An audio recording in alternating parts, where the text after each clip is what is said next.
ንጽህና የማን ግማሽ ነው ይባላል። ታውቀዋለህ? እሱ ሽንትንም ሰከራም የፈጠረው ራሱ ነው። እንደ ዋሃብያዎቹ አፍንጫ ስላለው ይሸተዋል ይሁን አላውቅም። ወይስ እኛ እርስ በርሳችን ላይክ በሰው ልጆች መካከል ማለት ጥሩ ነገር እንዲኖር ፈልገው ይሁን አላውቅም። እና እድሜ ለፈረንጅ። በነገራችን ላይ ሳሙና የፈጠሩት ፈረንጆች ናቸው። በፊት ሳሙና አልነበረም። እንግዲህ እስትንጃ የሚደረገው በውሃ ነው። አሁንም ቢሆን ብዙ ሙስሊሞች እንግዲህ መስጊድ አካባቢም ካየስ አሁን መስጊድ ውስጥ ብናይ ሳሙና የለም፣ ሶፍትም የለም። መስጊድ ውስጥ ያለው ውሃ ብቻ ነው ያለው። እንግዲህ ሰዎች ካካ አድርገው እንግዲህ በውሃ ነው የሚታጠቡት። ሰገራ ደግሞ በተፈጥሮ ዘይት አለው። ዘይትማ ነገር ነው እንግዲህ በውሃ ብቻ የሚለቅ ነገር አይደለም። አንተ በሳሙና ነበር የምትጠቀመው። ኤኒዌይስ ግን እዚህ ጋር እንትን እንበላውና ሎክ እና በነገራችን ላይ በነቢዩ መሐመድም ዘመን ሳሙና ስላልነበረ ቀደም እንዳልከው ስፐርምም ይሁን የወር አበባም እንዲየፈተጉ ነበር የሚጠቀሙት። እና ከዛ ውጭ አፈር የሚባል ነገር አለ። አፈር በእስልምና አፈር ከምንም በላይ ማንኛውም ቆሻሻ ያስወግዳል የሚባል ነገር አለ። ነብያችን ግን የወር አበባ በነካው ቀሚሱ ላይ ሰግዱ ነበር። ምንድን ነው አሁን በእኛ ምን አለ መሰለህ፣ አሁን ሱሪያችንን ሽንት ከነካው አንድ ቦታ ሽንት ከነካው አያሰግድም ይባላል። አንድ ቦታ ማለት ነው። በሙሉ ሱሪህ አያሰግድም። እንግዲህ አንድ ቦታ ከነካው ማለት ነው። ሐዲሱ ስንሰማ ይኖር ነው እንደዚህ። ነብያችን ግን አንድ ቦታ ላይ ግማሽ ቦታ የወር አበባ በነካው ነገር እዛው ላይ ሲሰግዱበት እንግዲህ ሐዲስ አለ። ኦኬ አክቹዋሊ የወር አበባን ራቁት የሚልም እንትና የቁርአኑ ክፍል አለ። እሺ ቶፒኩ ሰብሰብ ብናደርገውና ሜይ ቢ እንትን እንደሆነ አንድ አዲስ እንመልከት። ሱልጣን መጣሽ፣ እንኳን ደህና ቆየ። አንተ ስለ ሃይማኖት አጥና እንጂ ስለ እስልምና ምን አግብቶ ነው? አንተ እስልምና አንዴ ቁርአን ስለ አርሽ ምን ይመለ ኦስቲ አንተ መሃይም። እሺ ስለ እስልምና ምን ታውቃለህ? አንተ ቂጤን እስቲው ካካ እንዳለ ካካ ነው እኮ መታጠብ ማን ነው የሚከለ? እስልምና ንጹህ ነው። አንተ ክርስትናን አንብብ መጀመሪያ። ስለ እስልምና ሁል ጊዜ ታወራለህ። እገባለሁ ስል ከለከልከኝ። ስለ ቁርአን አለል አርሽ ስለ አርሽ ወሬ ታወራለህ። አንተ መሃይም፣ አርፈ ቁጭ ብትል ይሻላል። ጋዴም ተረጋጋ እንጂ ወንድማችን። ሱልጣን ተረጋጋ። ምንድነው ያበሳጨ? እንዴ ቱግ ቱግ አለ። ሰማለሁ ወይ? ይሰማል። ሙስሊሞች ተረጋጉ። በተቻላችሁ አቅም ስሜታዊ አትሁኑ። ለሚጠየቀው ጥያቄ ብቻ መልስ አዘጋጁ። አትሳደቡ። አይደለም ስለ እስልምና ምን ያውቃል እሱ? መጀመሪያ ክርስትናን ይወቅ፣ ክርስትናን ያስተምር። ስለ እስልምና፣ ስለ ሐዲስ፣ ስለ ነብዩ መሐመድ። አንተ እኮ ነብዩ መሐመድ የምትሰድብ ሰው ነህ። ነብዩ መሐመድ የተከበረ ነው። ስማ አንተ መሃይም አይደለህም እኮ። ስማ የተማሩ ሰዎች ነብዩ መሐመድን እኮ በደረጃ ያስቀመጡ ሰዎች ናቸው። አዳም እኔም ሰርቲፊኬት ላሳይ የተማርኩ መሆኔን ላሳይ ወጣ። ተማሩ ሰዎች ያልካቸው እኔም ከተማሩት እሱ አንዱ ነኝ። ኤኒዌይስ አሁን ይሄንኛው ገብቶ እንደ መፈክር ያዟታለች። ቂጥህን ታጠብ፣ ቂጥህ ላይ ካካ አለ የምትል ማለት ነው። መመክራቸው የሙስሊም ወንዶች የሰው ቂጥ አትዩ። እኔ ሽንት ቤት ብቻ ነው ሱሬን የምፈታው እና የምቀመጠው። ሲንኩ ብቻ ነው የኔን ቂጥ ካየም። እንግዲህ የሙስሊም ወንዶች አፋቸው ሽንት ቤት ካልሆነ በስተቀር የኔን ቂጥ ሊያዩት አይችሉም። ሶሪ፣ ከዛ ውጭ ማንም ሊያዩ አይችልም። የኔ የት አይታችሁ ነው የኔ ቂጥ ላይ ካካ መኖሩ? ግን ይህንን ላላችሁበት እኔ ማስረጃ ሰጣችኋለሁ። ሳባዎቻችሁ ቂጣችንን መታጠብ የለመድነው ከመጽሐፉ ሰዎች ነው ይላል። የመጽሐፉ ሰዎች ደግሞ ክርስቲያኖችና አይሁዶች ናቸው። ቂጣችንን በድንጋይ ነበር የምንጠርገው፣ በውሃ መታጠብ የለመድነው ከመጽሐፉ ሰዎች ነው ይላል። መጽሐፎቻችሁ ማለት ነው። ይሄን አሳያችኋለሁ። አስቀድመን አንታጠብም ነበር። መታጠብን የለመድነው ነቢዩም ይጠይቃቸዋል ተገርሞ ንጹህ ሆኗቸዋል። የቁባ መስጊድ ታውቀዋለህ? ብሎ ፈተና ሱራ 9:108 ነው ያለ የወረደበት ምክንያት አላህ የተጠራሩትን ይወዳል የሚለው እዛ አካባቢ ያሉት ከመጽሐፉ ሰዎች አይሁዶችና ክርስቲያኖች በዛ አካባቢ ስላሉ ፏፏ ያሉ ነበሩ። ከዛ ወዲያ መታጠብን ስለለመዱ እነሱ ይህን እናየዋለን። እንድትሄድ ግን ቶኑን ትንሽ ረገብ ለማድረግ ክርስቲያን አንድ አዲስ ክፈትልንና እዚሁ ባለው ላይ ማለት እንደዚህ ባለው ላይ አንድ አዲስ እንመልከት እስቲ። ፍሪስቶን እንዲጠቀሙ ነው የፈቀደላቸው ነብዩ። ቂጣቸው መጥረጊያ 3 ድንጋይን እንዲጠቀሙ አቡ ሁረይራ ውሃ በፖት ዞ ራሱ እየተከተለው ከውሃው ልቅ ድንጋዩን ስጠኝ ነው ያለው። ድንጋይ አምጣልኝ ነው ያለው ነብዩ። አንድ አዲስ እንመልከትና እንመለሳለን። ክርስቲያን አንድ አዲስ እንየውና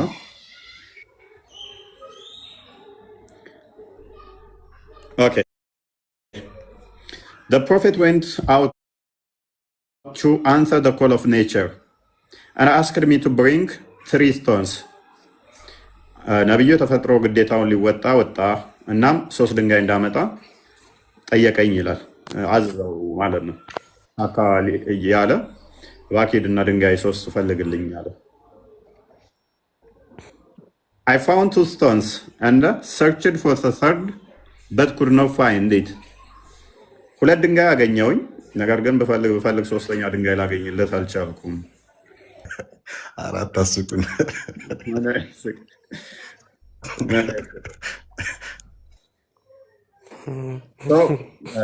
ድንጋይ ጠፍቶ ነው። ተረት ነው ወይስ አዲስ ነው? ይሄ ተረት ነው፣ አዲስ ነው፣ ደስ ይላል። በዋሪ ነው ሳያ ቡኻሪ አዲስ አረበኛ ወርዷል እንዴ? እና በምንድን ነው ያለው? ሲጀመር ሁሉም እኮ እንደዛ ነው። So took a dry piece of dung and brought it.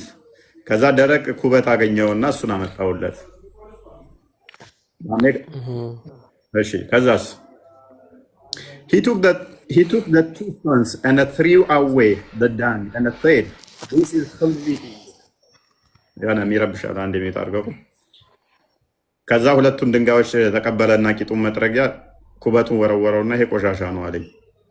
ሳይ ሙስሊም 450 ላይ ኩበት የጅኒዎች ወይንም ደግሞ የወንድሞቻችሁ ያጋንንት ምግብ ነው፣ በቂጣችንን አንጥረግበት ብሎ አስቀድሞ እንትን ስላለ ጅኒዎቹ የእኛም ምግብ እያቆሸሻችሁብን ነው ስላሉ በኩበትና በአጥንት መጥረግ አይቻልም። ስለዚህ አንድ ሰው በድንጋይ ቂጡን ጠርጎ ምንድን ነው የሚነጻው? አሁን ማለት በዚህ በሰለጠነ ዘመን ላይ ቂጡን በድንጋይ ጠርጎ ምንድን ነው የሚነጣው? በሐዲስ ውስጥ እንዳለ በድንጋይ በሰው ድንጋይ ጥረጉ፣ በሰው ድንጋይ እንድንጠርግ አዘዘን የሚሉ ናቸው ያሉት።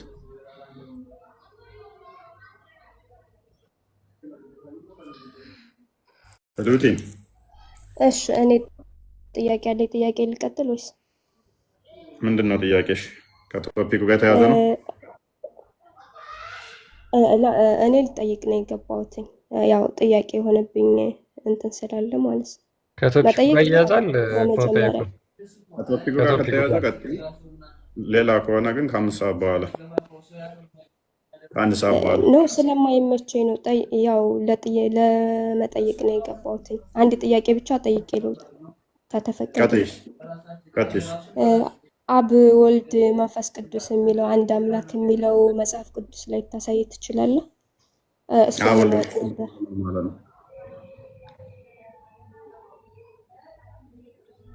አብ ወልድ መንፈስ ቅዱስ ማለት ነው።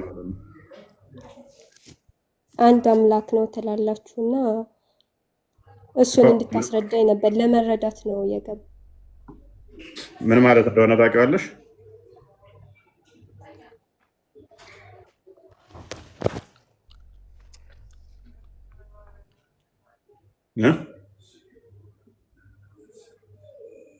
ሉቲን ጠየቅኩ ፈቃደኛ ከሆንክ ማለት ያ አምላክ የሚለው ራሱ ምንድን ነው? አምላክ ምንድን ነው?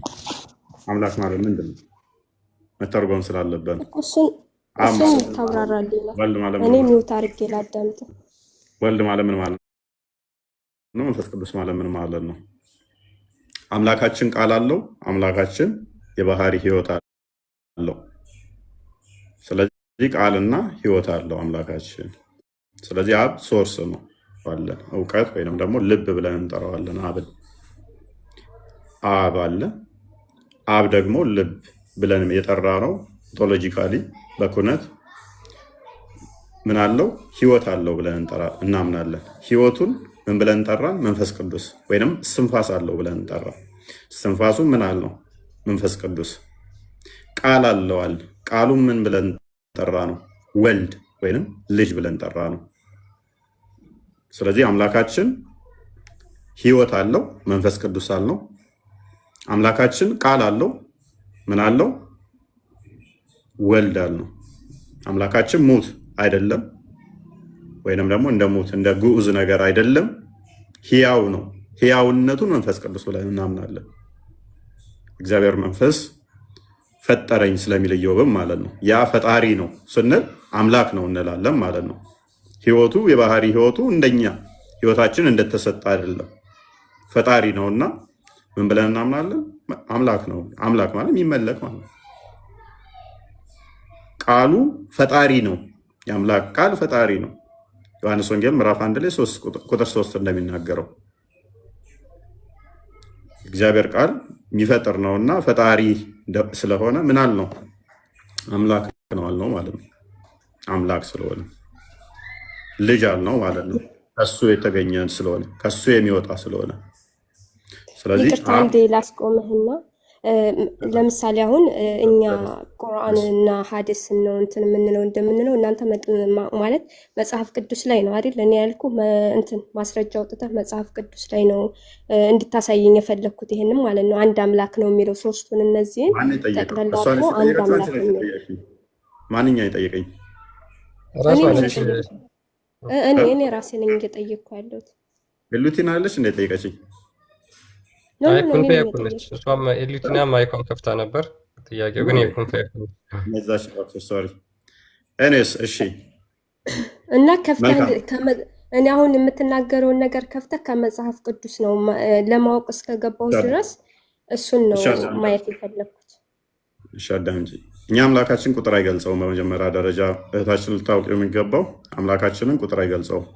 አንድ የሚል አይገልጸውም፣ ሁለት የሚል አይገልጸውም፣ ሶስት የሚል አይገልጸውም። አንጻራዊነት ብቻ ነው የሚጠቀመው። አብሶሊት የሆነ አምላካችንን አብሶሊት በሆነ አምላካችንን ምንም ቁጥር አይገልጸውም። ቁጥሮች የሚገልጹት ፍጡርን ነገር ነው። አምላካችን ምንም አምሳያ ምንም ነገር ስለሌለው በቁጥር አመሳስለን ኤግዛክትሊ አምላካችን እንዲህ ነው ብለን በቁጥር አንገልጸው። አንድ ስንል ሌላ የለም ከአምላካችን ውጭ ለማለት ብቻ ነው አንድ የምንጠቀሙ እንጂ አንድ እንደኔና እንዳንቺ እንደሚቆጠር አንድ ሁለት ተብሎ የሚቆጠር አይደለም አምላካችን። ምክንያቱም እሱ ዮሐንስ ወንጌል ምዕራፍ 4 ቁጥር 24 እንደሚናገረው መንፈስ ነው። ያ መንፈስ ደግሞ በሁሉ የሞላ ነው። መዝሙረ ዳዊት 139 ቁጥር 7 እንደሚናገረው ሰው ሊለካ ሊቆጠር ሊሰፈር አይችልም። ከተፈጥሮ ሕግ በላይ ነው። ያ ተፈጥሮ ሕግ በላይ የሆነው መዝሙረ ዳዊት ምዕራፍ 33 ቁጥር 6 እና 7 እንደሚናገረው ቃሉ ፈጣሪ ነው፣ መንፈሱ ፈጣሪ ነው። ዘፍጥረት ምዕራፍ 1 ቁጥር 3 እንደሚናገረው መንፈሱ የሚፈጥር ነው፣ ቃሉ የሚፈጥር ነው። ስለዚህ ፈጣሪ ነው ቃሉ ፍጡር አይደለም። ዮሐንስ ወንጌል ምዕራፍ 1 ቁጥር 1 ላይ በመጀመሪያ ቃል ነበር፣ ቃልም በእግዚአብሔር ዘንድ ነበር፣ ቃልም እግዚአብሔር ነበር። ቃል ሁሉ በእርሱ ሆነ፣ ከሆነው አንዳች እንኳ ያለ እሱ አልሆነም ይላል። በቃል ስለዚህ ቃል ፈጣሪ ነው። ዘዳግም ምዕራፍ 6 ቁጥር 4 ላይ ስማ እስራኤል አምላካችን ስንት ነው አለን? አንድ ነው። ስለዚህ አምላካችን አንድ ነው። ያ አንዱ አምላካችን ሕያው ነው፣ ሕይወት አለው፣ ቃል አለው ብለን እናምናለን። ማቴዎስ ወንጌል ምዕራፍ 28 ቁጥር 19 እስከ 20 ክርስቶስ ታላቁን ትእዛዝ ወደ ዓለም ነቢያትን ሐዋርያትን ሲልክ ምንድን ያላቸው? በአብ በወልድ በመንፈስ ቅዱስ ስም እያጠመቃችሁ ደቀ መዛሙርቴ ያድርጓቸው አለ። በማን አለን? በአብ በወልድ በመንፈስ ቅዱስ። ስንት ስሞች? አብ፣ ወልድ፣ መንፈስ ቅዱስ። በሶስት ስሞች ነው ያለን ነው።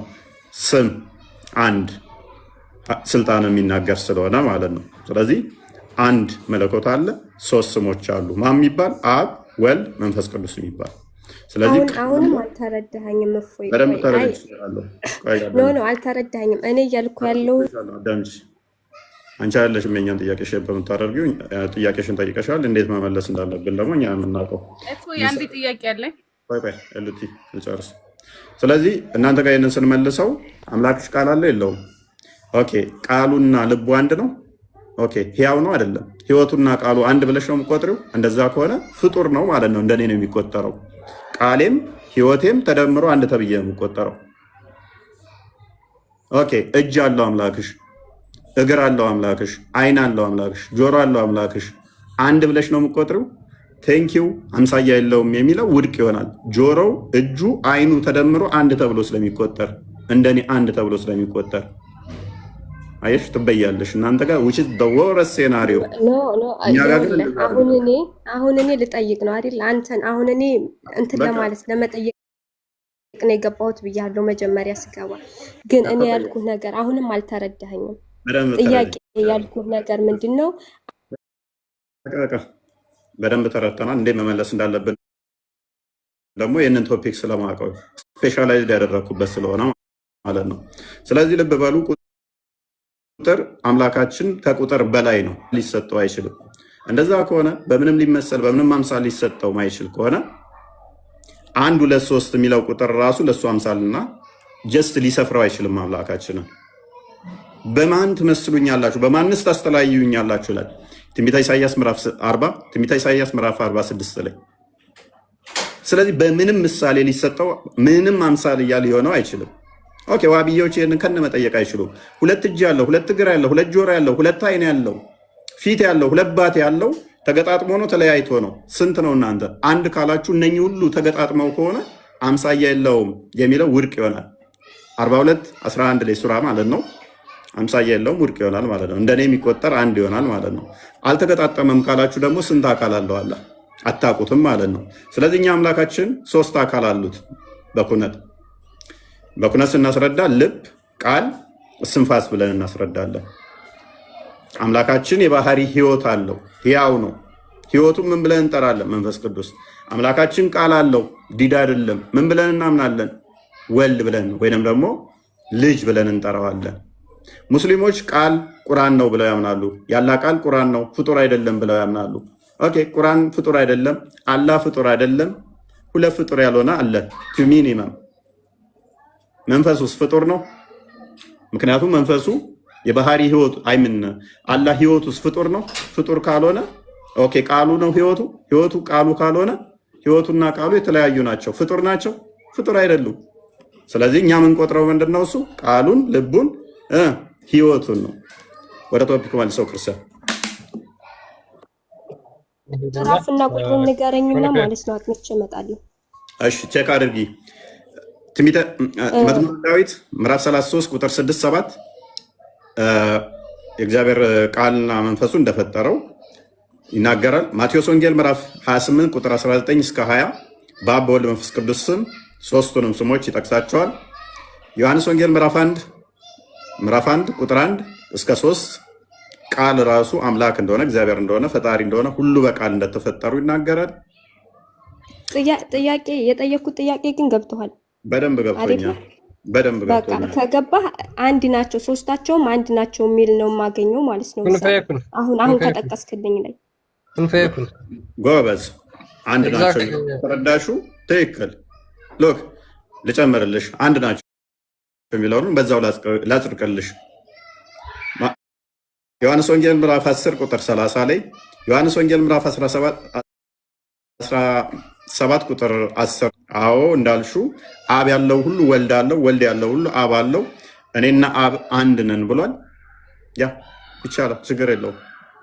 ምክንያቱም በስልጣን አንድ ስለሆኑ፣ በአገዛና አንድ ስለሆኑ፣ በፍቃድ አንድ ስለሆኑ፣ በመለኮት አንድ ስለሆነ አንድ የሚለው የምታገኝ ዳዝማተር። ነገር ግን አንድ የሚለው ህይወት የሌለው አይደለም፣ ቃል የሌለው አይደለም። አምላካችን አንድ የሚለው ላይ ምን ህይወት አልባ ኖ ህይወት አለው። ህይወቱ ምን እንለዋለን እኛ? መንፈስ ቅዱስ። ቃል አልባ ኖ ቃሉ ምን እንለዋለን? ወልድ። ቀጥል እንሂድ እና ወደ ቶፒካችን እንመለስ። በጣም ተለጠጠና ከቶፒካችን ስለሚወጣ ሜቢ ሳዲ ማነው ኩን ፈየኩን ካለሽ የእኛ ጥያቄ ላይ መልሳለሽ? እኔ ይህንን ጥያቄ ስለሆነብኝ እኔ ብዙ ምን በቃ እሺ፣ ተናግረው እስከ አሁን የሰጠሽ ጥቅስ ስላለ እነሱን አይተሻቸው ደግሞ ቼክ አድርገሻቸው ተመለሽና ትጠይቂናለሽ። እሺ ግን ኑሮ አለ ለምን አንተ አታሳየኝም? አንተ አላህ አይደለ? ለምን አንተ አውጥተህ አላሳየኝም? ነገረሽ። አንድ ጥቅስ ብቻ አሳየኝና በጣም ብዙ የመጽሐፍ ቅዱስ ጥቅስ ነው የሰጠሽ። እነዛን ጽፈሽ ከያሻቸው ሄደሽ ቼክ ማድረግ ትችያለሽ አንቺ። ወይስ አታነቢ ዝም ብለሽ ሰምተሽ መተሽ ነው የጠየቅሽው? መጀመሪያ ለማወቅ መረዳት ማንበብ አንብቤ ምናምን ነገር አይደለም፣ ግን ይሄ ነገር ጥያቄ ስለሆነብኝ ነው። በቃ ካላነበብሽ የሰጠሽን መጽሐፍ ቅዱስ ጥቅስ የመጀመሪያ አንብቢና እኔና ከዛ ጥያቄ አይሆንብሽ። ኦኬ እሺ። ለምን አታሳየኝም? ግልጽ እንዲሆንልኝ አንዴ ይሄን ብቻ አንድ እንዲሆንና ሰፊ ይኸውልሽ፣ ቶፒካችን በጣም እያስወጣሽን ስለሆነ ክንፈየኩ ወደ ቶፒካችን እንመለስ። እሺ ኑሮ አለ ትላት። እሺ መዝሙረ ዳዊት ምዕራፍ 33 7ን ክፈተው። ብዙ ጥቅሶች ጠቅሰናል። አስቸጋሪ በዛውም እስኪ ተውሂድን እሷ የምታሳየን ደስ ይለን ነበር። ከቁርአንሽ ውስጥ ተውሂድ የሚል ቃል አንድ፣ ተውሂድ በሶስት ይከፈላል የሚል ሁለት፣ ኢሳ ተመልሶ ይመጣል የሚል ሶስት፣ ደጃል ይመጣል የሚል አራት፣ በቂያማ ቀን ፀሐይ አይዳይናችሁ ጋር እንዲህ በኩል ሲቀር ትቀርባለች የሚል አምስት፣ ጥቁሩ ድንጋይ ምላስና አይን ይዞ ሸፋ ሊሆናችሁ ይመጣል የሚል ስድስት፣ ቁርአን ያላ ቃል ነው ፍጡር አይደለም የሚል ሰባት ነው ስምንት፣ እንጨምር እነኚህን እስከቀላሉ ከቁርአን አንድ ግዴታ ለመጠየቅ ብቻ ነው እንደሚገባው መጠየቅ አይቻልም ማለት ነው። አይደለም ምንም ማምጣት እንደማይችሉ ልጠቁምሽ ነው። ስለዚህ እንደዚህ ላለልሽ እኔ ማምጣትም አለማምጣትም ሳይሆን እኔ ብዙም አይደለሁም። ያው አዳምጪሽ ኮይን ፋይኩን በእግዚአብሔር ቃል ሰማዮች ጸኑ። በማን ቃል ነው ሰማዮች የጸኑት? ውዳችን በማን ቃል ይላል? አቅርበው ትንሽ አይታየም። እሺ አንብበው፣ እየሰማሁ ነው። አንብቢው። በማን ቃል ይላል? በእግዚአብሔር ቃል ያንተ አይደል? እንዲያንብበው አንተ በእግዚአብሔር ቃል ሰማዮች ጸኑ። በማን ቃል ነው ሰማይ የጸናው? እስኪ በእግዚአብሔር። እሺ ኦኬ። ስለዚህ የእግዚአብሔር ቃል ፈጣሪ ነው አይደለ? ቃሉ ፈጣሪ ነው። እኔ አንብበው ቀጥል። እኔ ይሄ ነው አልልህም። ለመረዳት ስለሆነ እየሰማሁ ነው። የሚይዘውን ይይዛለሁ ማለት ነው፣ እየጻፍኩ ስለሆነ። ሰራዊታቸው ሁሉ በአፉ እስትንፋስ። ስለዚህ የአምላክ እስትንፋስ ይባላል ለማለት ነው አይደለ? እሺ ቀጥል። ስለዚህ ምን ብዬሻለሁ ቅድም? ይሄን እስትንፋሰ እግዚአብሔርም ምን ብለን እንጠራለን አልኩሽ? መንፈስ ቅዱስ። ቃሉን ወልድ ወይንም ልጅ ተብሎ ይጠራል። ቃሉ ፈጣሪ እንደሆነ አሁንም ጥያቄ አልተመለሰልኝም። አንድ ናቸው አብ፣ ወልድ፣ መንፈስ ቅዱስ አንድ አምላክ ነው ብሎ ትክክለኛ ቀጥታ የሚያመጣ ጥቅስ ነው ነው የፈለኩት። አሁን እዚህ ላይ እናንተ እያላችሁ አሁን ለምሳሌ ሶስቱም አንድ ናቸው ከተባለ እኔ የምፈልገው አሁን ሶስቱንም አንድ የሚያደርግ ጥቅስ ነው። ምን ማለት ነው? አሁን ለምሳሌ አብ፣ ወልድ፣ መንፈስ ቅዱስ። አሁን ለምሳሌ አብም ራሱን የቻለ ወልድም ራሱን የቻለ መንፈስ ቅዱስ አሁን ሶስት ናቸው ለምሳሌ ብላችኋል። እንዴት አንድ ሊሆኑ ይችላሉ? ምንድን ነው እሱ? ማማን ነው ያልንሽ እኛ? እሺ አብ፣ ወልድ፣ መንፈስ ቅዱስ አንድ አምላክ ናቸው ትላላችሁ አልኩ። አንድ ናቸው። እሺ በቃ ማይካያውን ዮሐንስ ወንጌል ምዕራፍ 10 ቁጥር 30፣ ዮሐንስ ወንጌል ምዕራፍ 17 ቁጥር 10፣ ዮሐንስ 16 15 አንዴ ክፈቱ።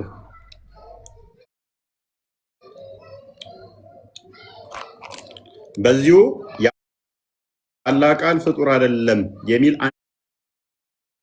አንድ ጥቅስ ትሰጭኛለሽ?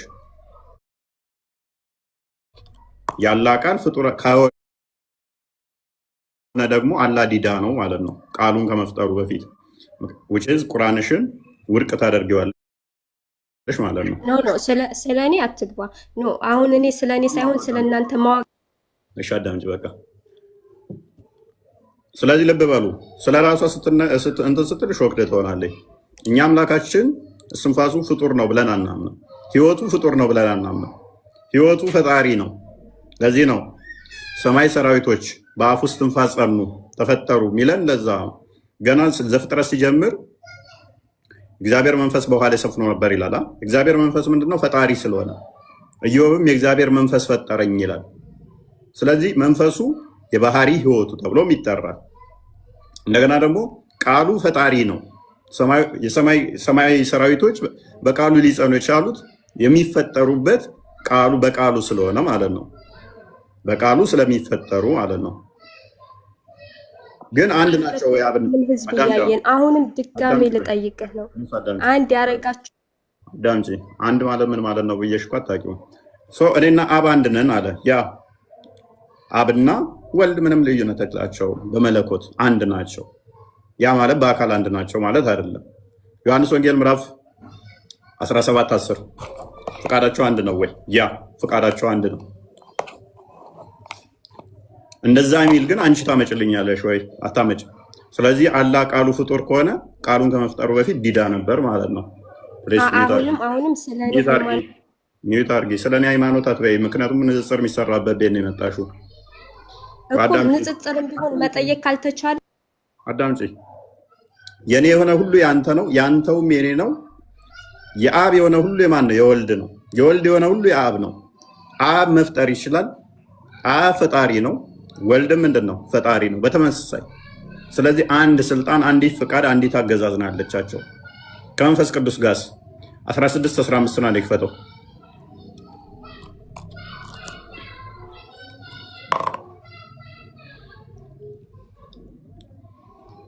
ለአብ ያለው ሁሉ የኔ ነው። ስለዚህ የኔ ካለኝ ወስዶ ይነግራችኋል። ስለዚህ አብ ያለው ሁሉ የማን ነው? የወልድ ነው። የወልድ የሆነ ሁሉ የመንፈስ ቅዱስ ነው።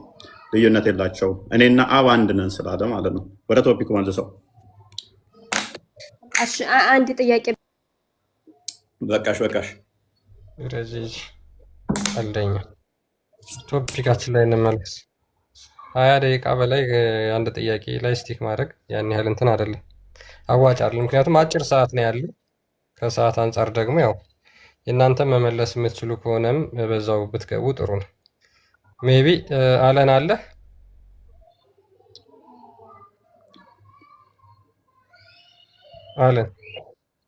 አለን ኢሉቲና።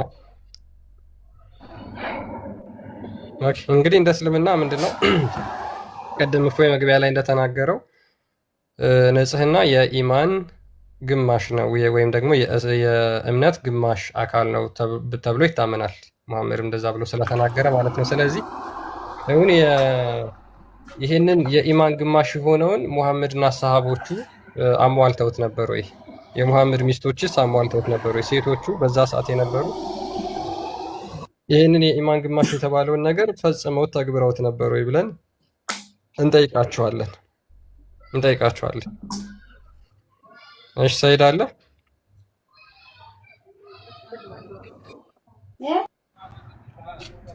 ሰላም ነው? ሰላም ናችሁ? አልሐምዱሊላህ። ጥያቄ ነበረ። የእኛን ጥያቄ ሰምተዋል? አዎ የሰማሁት ነው። ኦኬ የእኛን ጥያቄ መልስልንና ከዛ በኋላ ትቀጥላለህ። ሙሐመድ ቂጡን በምንድን ነበር የሚጠረገው? እሱን አላውቅም። ኦኬ አታውቅም? በድንጋይ መጥረግ ንጽህና ነው ብለህ ታምናለህ? እርሳቸው ካሉ እሳቸው ካሉ ንጽህና ነው። ንጽህና ነው። ኦኬ አንተ ቂጥህን በድንጋይ ነው የምትጠርገው?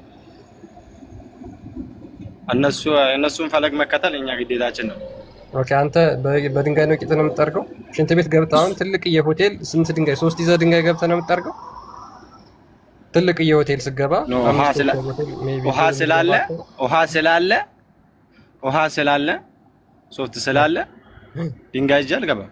ስለዚህ አንተ የሙሐመድን ሱና አትከተልም ማለት ነው። የሚለውን ለምን አታሳየንም? እንደዚህ የሚለውን ስለዚህ አንተ የሙሐመድን ሱና አትከተልም ማለት ነው። አንተ በጣም ከነብዩ የተሻለ ጭንቅላት ነው ያለ ማለት ነው።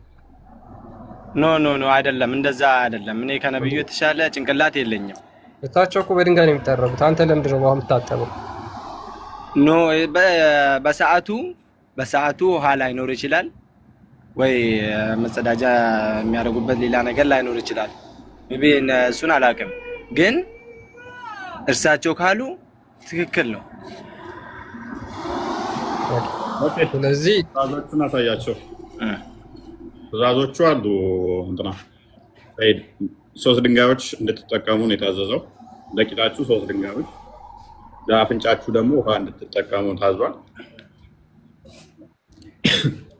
አይ ኢየሱስ ክርስቶስ ጌታ ነው ብላችሁ የምታምኑ ከሆነ ዮሐንስ ወንጌል ምዕራፍ 27 ክፈትልኝ እና አንብብልኝ። ዮሐንስ ወንጌል ምዕራፍ 27 የለም። ዮሐንስ ወንጌል ምዕራፍ 27 ክፈትና አንብብልኝ። የለም ዮሐንስ ወንጌል ምዕራፍ 27 የሚባል የለም። አለ ዮሐንስ ወንጌል ምዕራፍ 27 ክፈትልኝ። እኔ በፈለከው ወራረድልሃለሁ። ዮሐንስ ወንጌል ምዕራፍ 27 የለውም። አለው የለውም የለም። እኔ ስላየው እኮ ነው። እኔ ስላየው ነው። እኔ ከኔ መጽሐፍ በላይ አንተ ምን ይላል እዛ ላይ? ከኔ በላይ ምን ይላል እዛ ላይ? ምን ይላል? እኔም ወደ አምላኬ ወደ አባቴ ሄዳለሁ ብሎ ተናግሯል። መጽሐፌን ከኔ በላይ ታውቃለህ እንዴ አንተ? ምዕራፍ 27 የሚባል የለውም ዮሐንስ ወንጌል። ይሄንን መጀመሪያ እንደዛ ሳይሆን የሌለ መጽሐፍ የሌለ ነገር ነው። እንደዛ አይነት ምዕራፍ የለም እኛ ጋር። 27 ምዕራፍ ያለው የዮሐንስ ወንጌል የለን። መጨረሻውን አሳየው ዮሐንስን እና ተመለስ ክርስቲያን። የዮሐንስ ወንጌል 21 ምዕራፍ ነው ያለው ወንድማችን። ያው መጨረሻው ሁላ 21 ነው። አሁን መልሰው እሺ፣ አንብብለት አዲሱ። ይቺን ሐዲስ ላንብብላችሁ። መሐመድ በምንድነው ውሃን ተጠቀሙ ያለው? ለአፍንጫ ብቻ ነው። ሳሂህ ቡኻሪ 161 ላይ ምን ይላል? ናሬትድ አቡ ሁሬራ እንደተረከው ለፕሮፌት ሴት ነብዩ እንደተናገረም የፕራይቬት ፓርቱን ቢጸዳዳ በድንጋይ ይጠቀም። በኦድ ነምበር ጎዶሎ ቁጥር ባላቸው 3፣ 5፣ 7 ድንጋይ በእነዚህ ተጠቀሙ ብሎ መሐመድ ተናግሯል። ስለዚህ 3 ኮብልስቶን ይዘህ ትጠቀማለህ ማለት ነው። ለቂጥ ለአፍንጫህ ደግሞ ውሃ። ይሄ ነው ትዕዛዙ። ሰይድ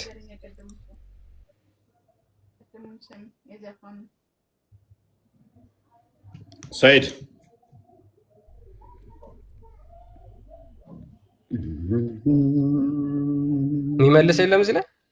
ሙስሊሞች የሙሐመድ ሱና አትከተሉም በነገራችን ላይ። ያ ኤሉቲ ትመልሻለሽ? ኤሉና ነው ኤሉቲ ነው።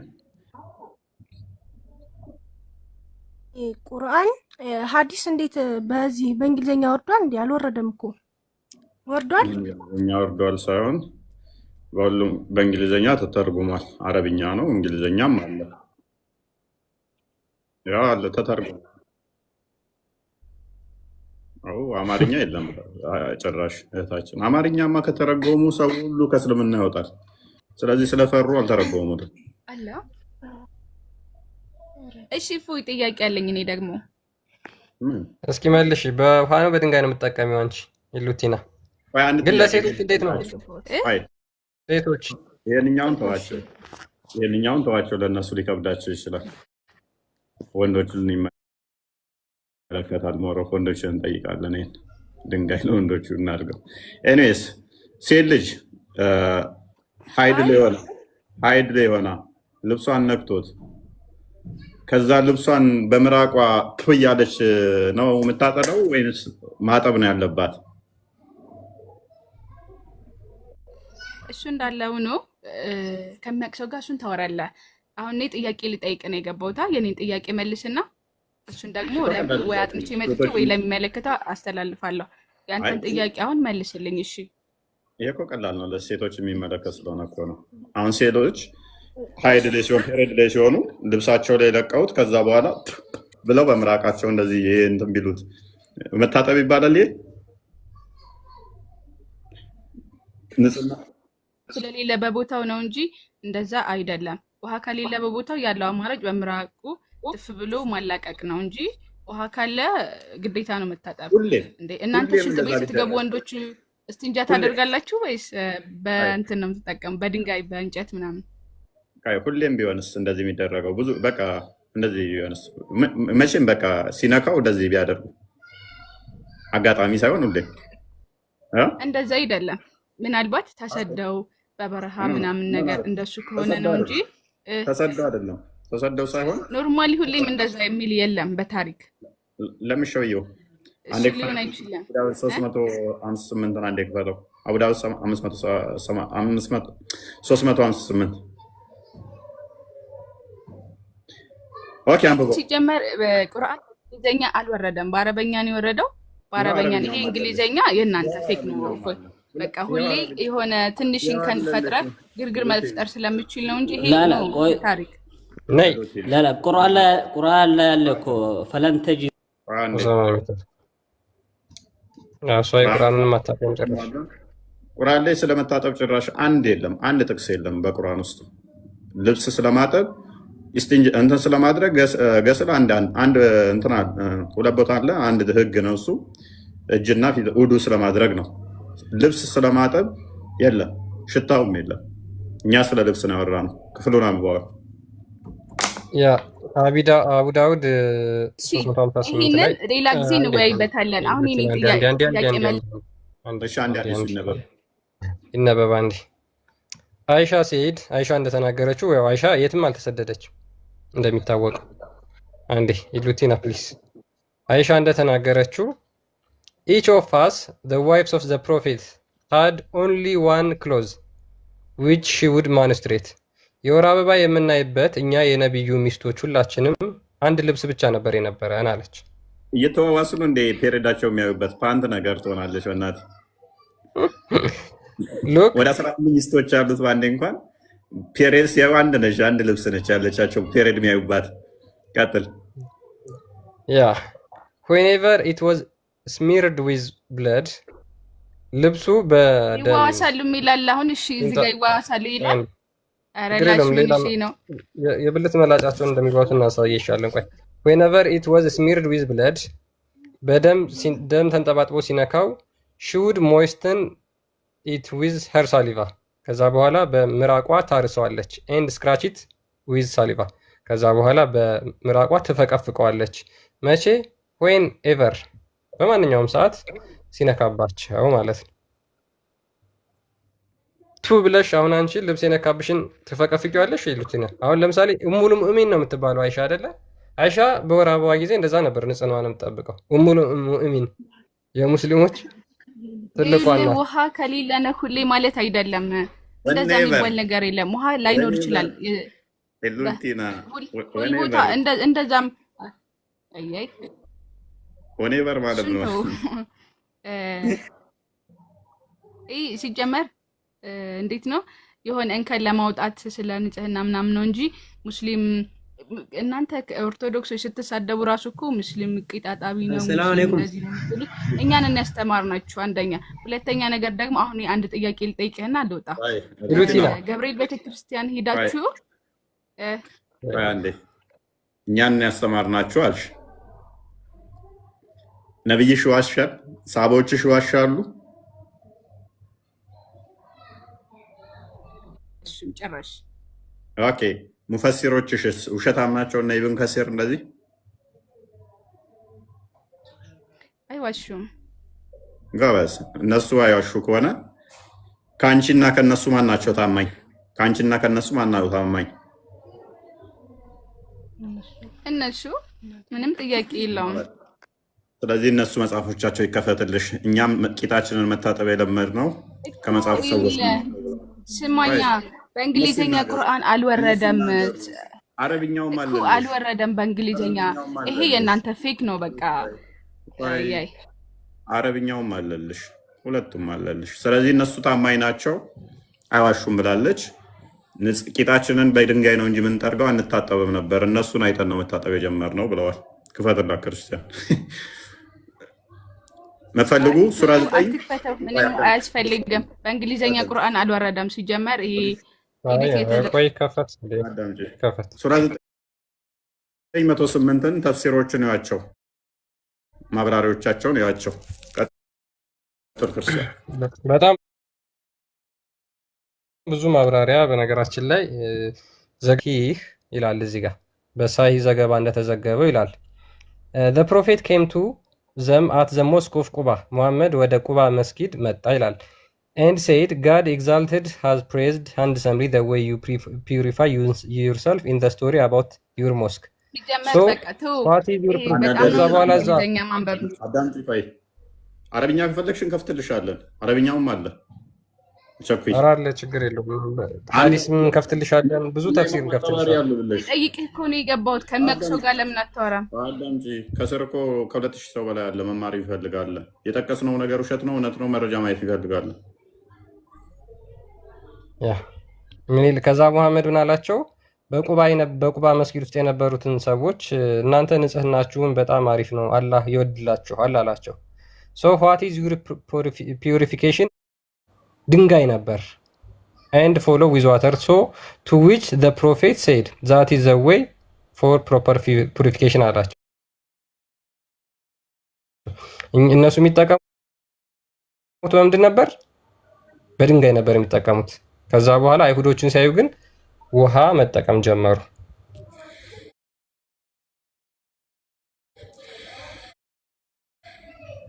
ከአይሁዶች ነው የተማሩት አይሁዶች ደግሞ የመጽሐፉ ሰዎች ናቸው መጽሐፉን የሚያነቡት ናቸው መጽሐፉን የሚያነቡት ደግሞ አይሁዶችና ክርስቲያኖች ናቸው መሐመድ እነዚህን ከነሱ ሲያደርጉ አይተው የመሐመድ ተከታዮች በዚህ መልኩ መታጠብ ጀምረዋል ማለት ነው እናንተ 3 ድንጋይ ነው መሐመድ የመከረው ውሃ የመከረው ላፍንጫችሁ ነው ለቂት 3 ድንጋይ 7 ድንጋይ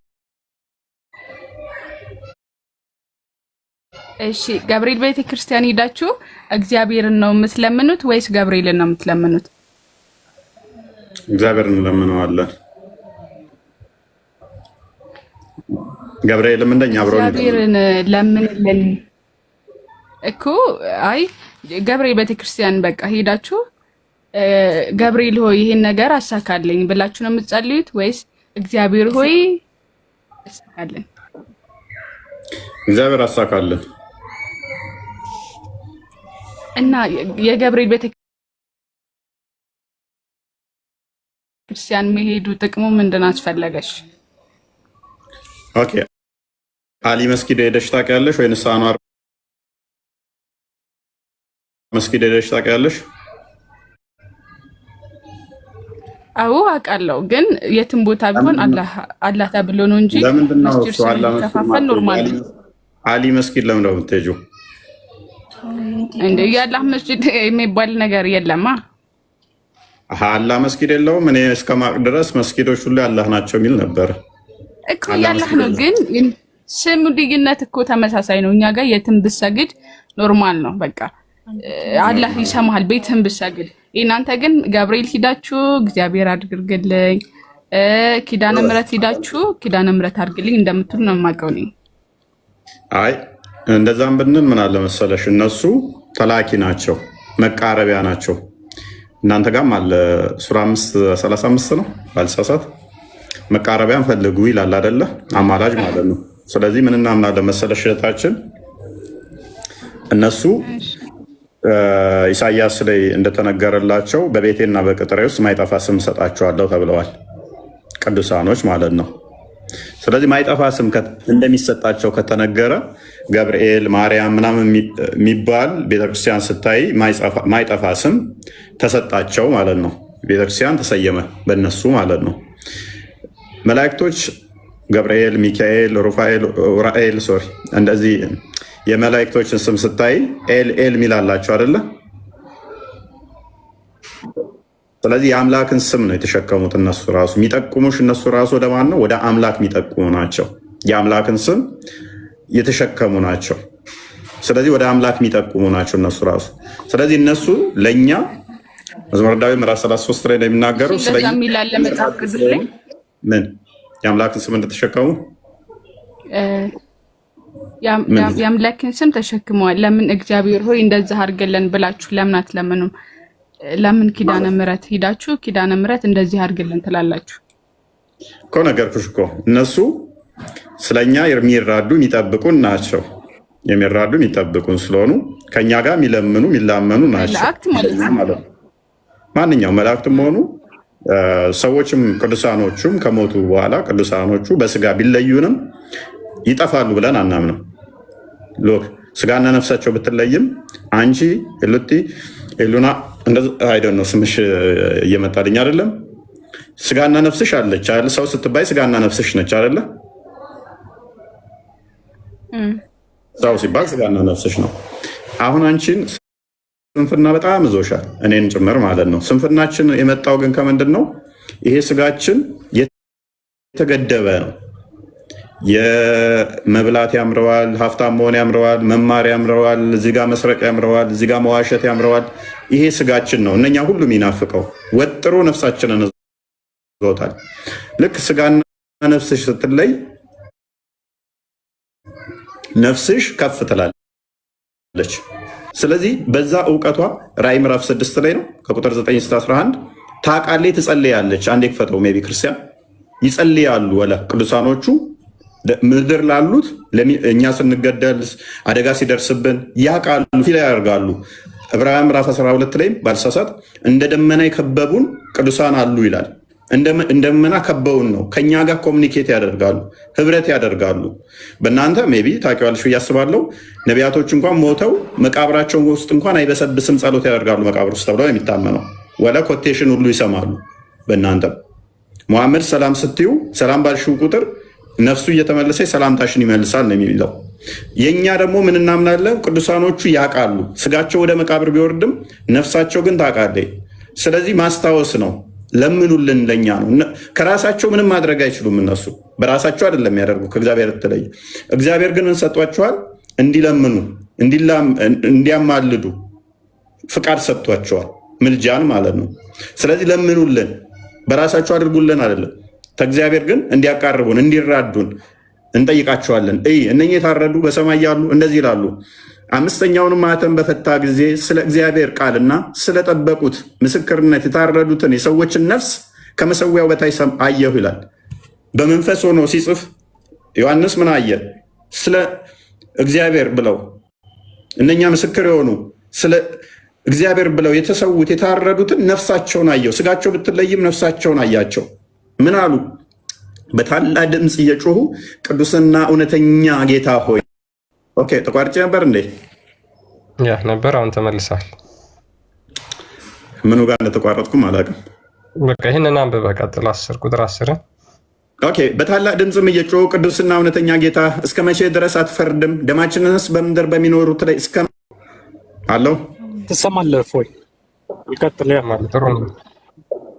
እሺ በታላቅም ድምፅ ሆነው እየጮሁ ቅዱስና እውነተኛ ጌታ ሆይ እስከ መቼ ድረስ አትፈርድም? ደማችንንስ በምድር በሚኖሩት ላይ እስከ መቼ አትበቀልም አሉ ይላል። በምድር ላይ እነኛ አጥፊዎቹ፣ ወንጀለኞቹ፣ ገዳዮቹ በቀል እንዳልተቀጡ ስለሚያውቁ ጸሎት ያደርጋሉ፣ ይጠይቃሉ ማለት ነው። ነፍሳቸው ትጠይቃለች። ስለዚህ ምንድን ነው የምንለው? ገዳዮች፣ አሳዳጆች ሲያሳድዱን እግዚአብሔርን እንዲታደገን እነሱም ደግሞ እንዲለምኑ አብረን እንጠይቃቸዋለን። ገብርኤል፣ ማርያም ምናምን የሚባለው የተሸከሙት መላእክቶቹ የተሸከሙት የእግዚአብሔርን ስም ነው። የእግዚአብሔርን ስም ተሸክመዋል። ያንን ሪፈር የሚያደርግ ነው። እነሱ ደግሞ የማይጠፋ ስም በቤቴና በቅጥሬ ውስጥ እሰጣቸዋለሁ ስላለ ያንን ስም ተሰጥቷቸዋል። ቅዱሳኑ ደግሞ በተመሳሳይ ማቴዎስ ወንጌል ምዕራፍ 12 ላይ ቁጥር 40 አካባቢ ላይ ቼክ አድርገው በእነሱ ስም አንድ ነገር እንትን ማድረግንም እግዚአብሔር ስለፈቀደው ያንን እናደርጋለን። ኔትወርኬ አይ ዶንት ኖ ምን እንዳወራው ረብሾኛል።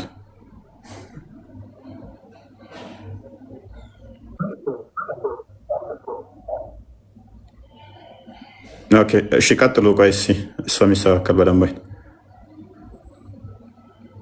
አይ ሞሮለስ ጥያቄውን ስለመለስከው ምን ችግር የለውም። በቃ ቅዱሳን እግዚአብሔር ከሰጣቸው ጸጋ አንጻር ያንን ማድረግ ይችላሉ። ነገር ግን ሁሉ ነገር ከእግዚአብሔር ነው የተገኘው ነው። እነሱ ከእግዚአብሔር ጋር በዛ መንገድ ያቃርቡናል። እግዚአብሔር በሰጣቸው ጸጋ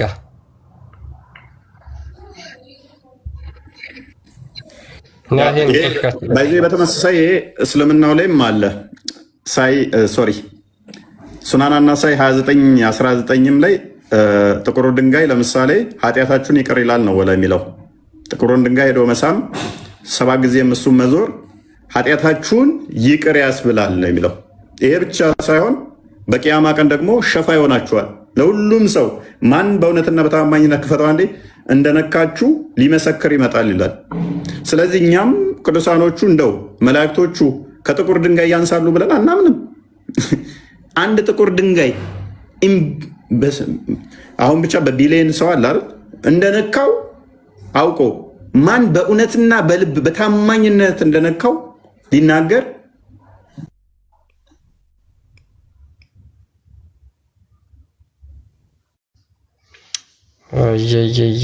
ኔትወርክ ይሁን። እስኪ ኮፒ ሊንክ እያደረጋችሁ እናንተ ጋይስ በተቻላችሁ መጠን የእናንተን ኮፒ ሊንክ ከፍ አድርጉት።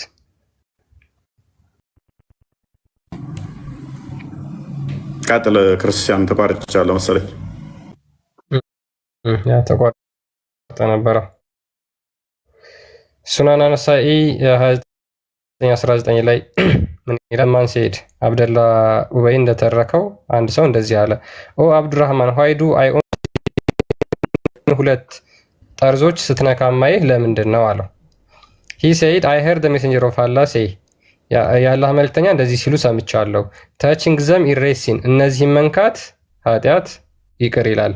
ኤንድ አይ ሄርድ ሂም ሴይ እንደዚህም ሲል ሰምቻለሁ። ሆኤቨር ሰርከምቡሌት 7 ታይምስ ኢት ኢዝ ላይክ ፍሪንግ ኤ ስሌቭ እነዚህን 7 ጊዜ መስከርከር ባሪያን ነፃ እንደማውጣት ነው ብሎ ነብዩ ሲናገር ሰምቻለሁ ይላል። ስለዚህ ያንን ድንጋይ ሁለቱን ጠርዝ መንካት ኃጢአት ይቅር ይላል። ይሄን ደግሞ በቂያማ ቀን ነካኝ ያልነካኝ እያለ በቂያማ ቀን የነካውና ያልነካውን ይሄ ጥቁሩ ድንጋይ መለየት ይችላል። እሱንም ሐዲስ ላውጣላት ነው። አሁን አለፍ ወይ ተመልሻለሁ። በጣም ረበሸኝ። ታውቃለህ ያስጠላል። ሙድ ይጨርባል እንትን ሲያስቸግር። ያ ኮፒ ሊንክ እያደረጋችሁ እናንተ በተቻላችሁ መጠን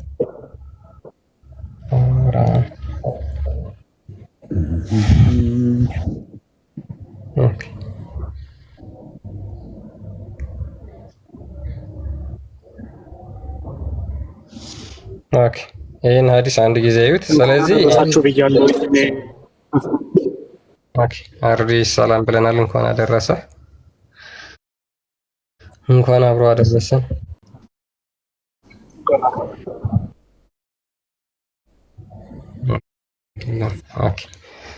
ይሄን ጥቁሩን ድንጋይ እንግዲህ ይነኩታል ሙስሊሞች። አሁን ላይ በቢሊየን የሚቆጠሩ ሰዎች እየሄዱ ይነኩታል አይደለ? ስለዚህ በቂያማ ቀን ደግሞ ይሄ ድንጋይ ምን ይሆናል የሚለውን ኢት ዋዝ ናሬትድ ዛት ሳዕድ ቢን ጁበይር ሰይድ ሳዕድ ቢን ጁበይር እንደተረከው እንደዚህ ይላል።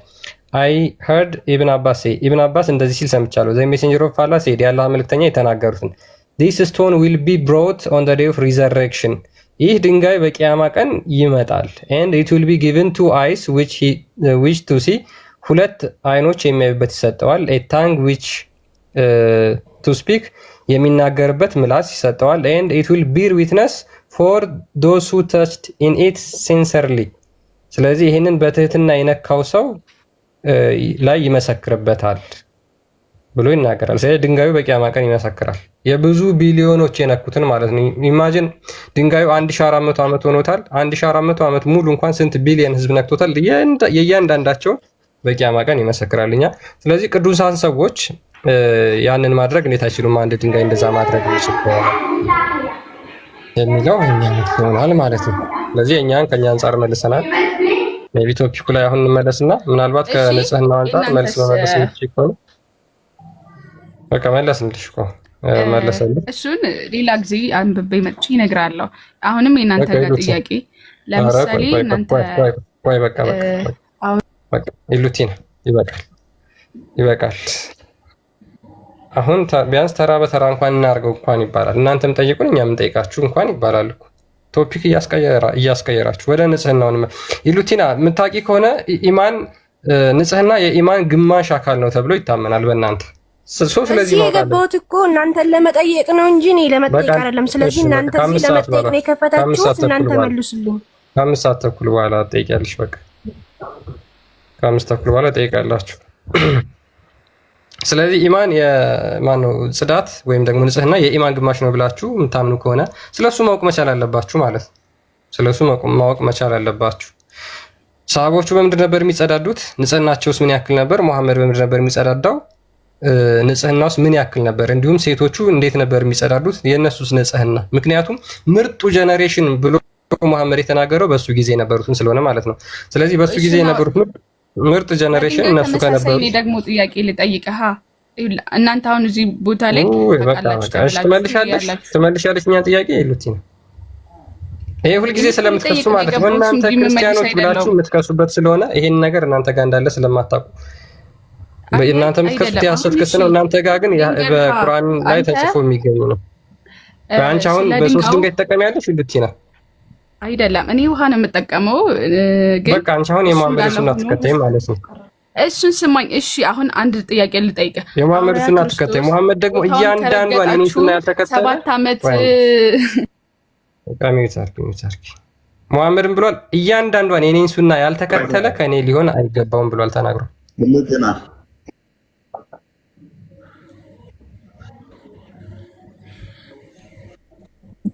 ኧረ በስ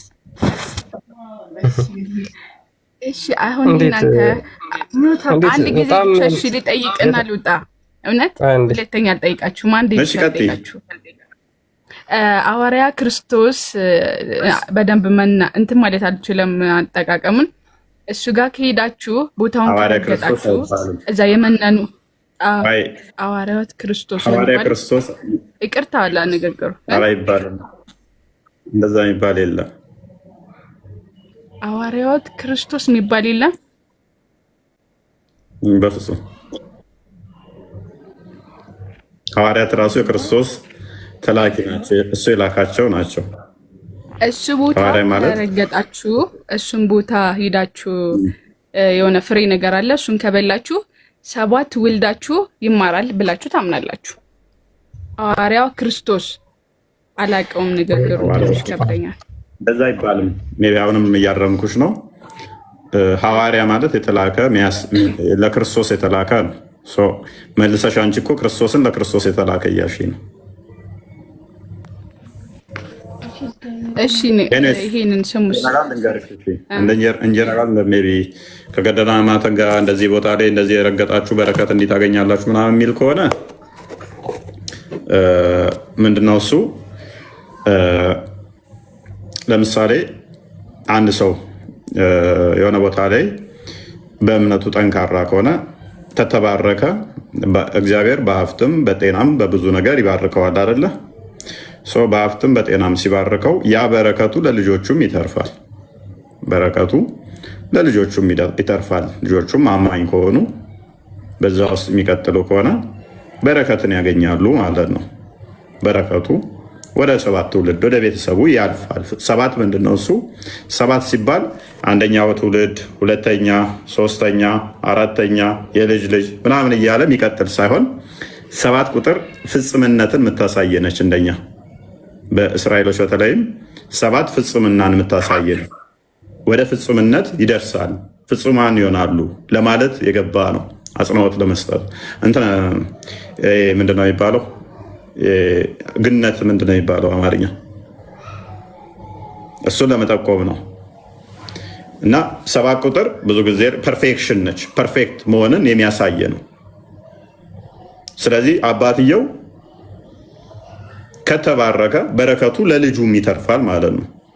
ልጁም የአባቱን እምነት በዛ ውስጥ ያለ ልጁም ያገኛል ማለት ነው እንጂ አባትየው ተባረከ ከዛ በኋላ ልጆቹ እንደፈለጉ ቢሆኑ ያ በረከት ያገኛሉ ማለት አይደለም።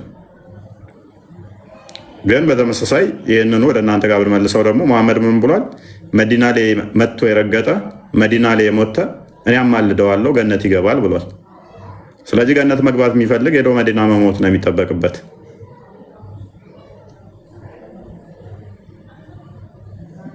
ሜቢ ጥያቄሽን አድሬስ ካደረኩት ክርስቲያን አለም ቀጥሎ ብላ አይ በቃ ፎይ ብለዋል፣ ችግር የለውም። እግዚአብሔር ለጻድቃን መታሰቢያ ሰጥቷል፣ መጽሐፍ ቅዱስ እንደሚናገረው ማለት ነው። ለምሳሌ እዚህ ጋር የማቴዎስ ወንጌል ምዕራፍ 10 ቁጥር 40 ላይ ምን ይላል? እናንተን የሚቀበል እኔን ይቀበላል ይላል ጌታችን ኢየሱስ ክርስቶስ ሲናገር። እኔንም የሚቀበል የላከኝን ይቀበላል። ነቢይን በነቢይ ስም የሚቀበል የነቢዩን ዋጋ ይወስዳል።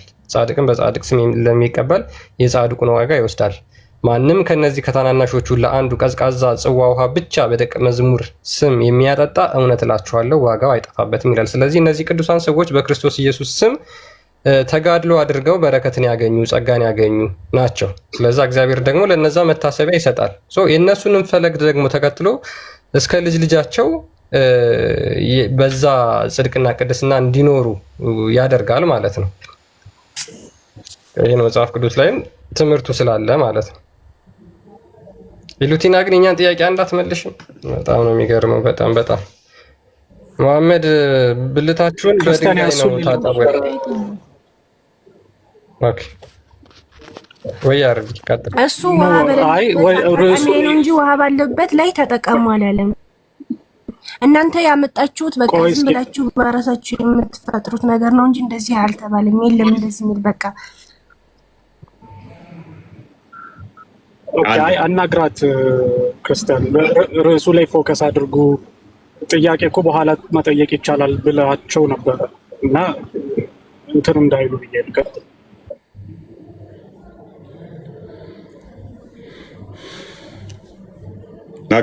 ደጋግመን ስላልናቸው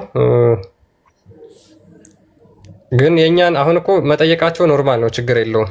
ግን የእነሱን ጭራሽ መንካት አልፈለጉ። የእነሱን መንካት ጭራሽ አልፈለጉ። በነገራችን ላይ ሙስሊሞች በንጽህና ጉዳይ በጣም ብዙ ጊዜ ታወራላችሁ፣ ግን መሐመድ እንደዛ ነው ወይ ብላችሁ ስታስቡ ዜሮ ስታነቡ ማለት ነው የለም። ለዛ ነው እኛን ንጽህና የተማራችሁት ከኛ ነው። እናንተ ንጽህና በደንብ አጥና እስቲ ይኸው። ኦኬ እሺ፣ ቆይ ኢሉቲና የሞተ ውሻ የሴት የወር አበባ ጨርቅ በሚጣልበት ሰገራ በሚጣልበት ዋት አንቺ ውዱ ታደርጊያለሽ?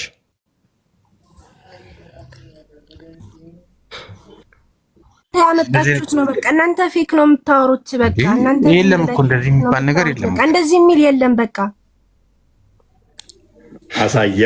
አሳየው ላላየው ፈይሰል ጉድ ነው ሊያሳየ ነው የምታሳዩን። ደግሞ እናንተ በእንግሊዝኛ ደግሞ ሐዲስ አልወረደም እና በምንድን ነው?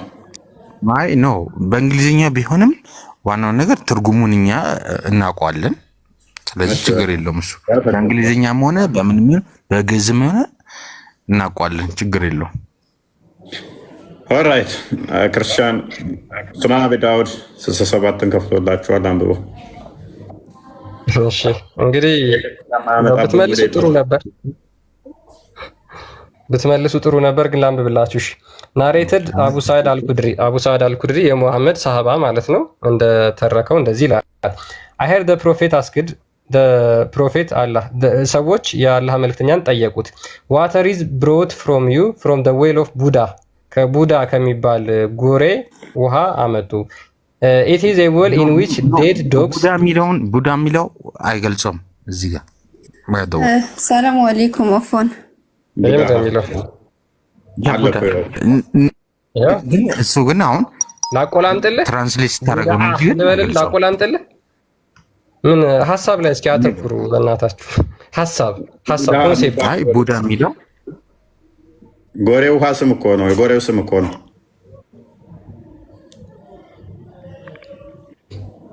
አረ ኮንሴፕት ላይ ፎከስ አድርጉ ሙስሊሞች። እንደዚህ ተራ ነገር ላይ አሁን የጉሬ ስም ተቆላመጠ አልተቆላመጠ ምንድን ነው የሚያመጣው ነገር? ዋናው ሙሐመድ ከዛ ጉሬ ውስጥ ይታጠብ ነበር፣ እሱን ላመጣላችሁ ነው። ያ ጎሬ ደግሞ ምን ይጣልበት ነበር? ኢት ኢዝ ኤ ዌል ኢን ዊች ዴድ ዶግስ የሞተ ውሻ የሚጣልበት፣ ሜንስትሩዋል ክሎዝስ የወር አበባ ጨርቅ የሚጣልበት፣ ኤንድ ኤክስክሪመንት ኦፍ ዘ ፒፕል አር ስሮን የሰዎች ሰገራ የሚጣልበት ነው።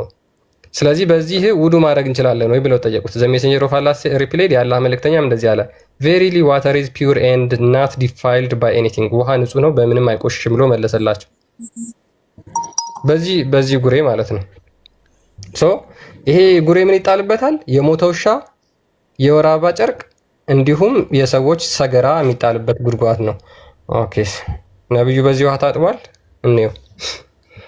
ኦኬ እሺ ኢት ዋዝ ናሬትድ ፍሮም አቢ ሳዕድ አልኩድሪ ለአባቱ ደግሞ እንደዚህ ብሎ ይነግረዋል። አይ ፓስድ ባይ ዘ ፕሮፌት በአላህ መልእክተኛ አለፍኩኝ። ዌን ሂ ዋዝ ፐርፎርምድ ውዱ ፍሮም ዘ ዌል ኦፍ ዘ ቡዳ በቡዳ ጎሬ ውሃ ሲታጠብ በዛ ውሃ ሲታጠብ አየሁት። አይ ሴድ አር ዩ ፐርፎርሚንግ ውዱ ፍሮም ዘ ጋርቤጅ is thrown into it ቆሻሻ በሚጣልበት ውሃ ትታጠባለህን የአላህ መልእክተኛ ሆይ ብሎ በጣም በመገረም አቡ ሰዒድ አልኩድሪ ይጠይቀዋል። እንዴ የወር አበባ የሚጣልበት ነው፣ የሞተ ውሻ የሚጣልበት ነው፣ ሰገራ የሚጣልበት ነው፣ እንዴት በዚህ ትታጠባለህ ብሎ ጠይቀዋል። ታንገ ምን አይነት ነው ትራንስሌሽን የምትጠቀመው? ፈይሰል እያብራራኩ ነው ወይ ሎር ኢብራሂም ምን እንደሚጣልበት ፈይሰል አይውል ወንድሜ ይቅርታና በመሀል ልገባው ፈልጌ አይደለም። ነገር ግን ደግሞ ሐዲስ ስታቀርብ ሐዲሱን ያመጣው የት ነው? ሳሂህ አልቡኻሪ አልሙስሊም። ምክንያቱም ከነዚህ ውጭ ያሉ ሐዲሶች እኛን አይወክሉንም። ሐዲሱ ሳሂህ ነው፣ ቡኻሪ ነው፣ ሙስሊም ነው። ከየት ነው ያመጣው? ሳሂህ ነው። ግሬዱን አሳያችሁ። ሳሂህ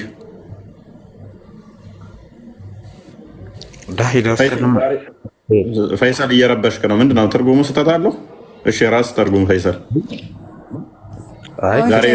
በመቀጠል ደግሞ ስለ ኡዱ ለተናገርከው ኡዱ በነገራችን ላይ ደግሞ ሴት ልጅ በተናገርከው ፔሬድ ላይ ሆና ኡዱ ልታደርግም አትችልም። እህታችን አንዴ እንትኑ እንዳይ የተነሳው ሀሳብ አድሬስ መደረግ አለበት። በጣም ሲሪየስ የሆነ ጉዳይ ነው።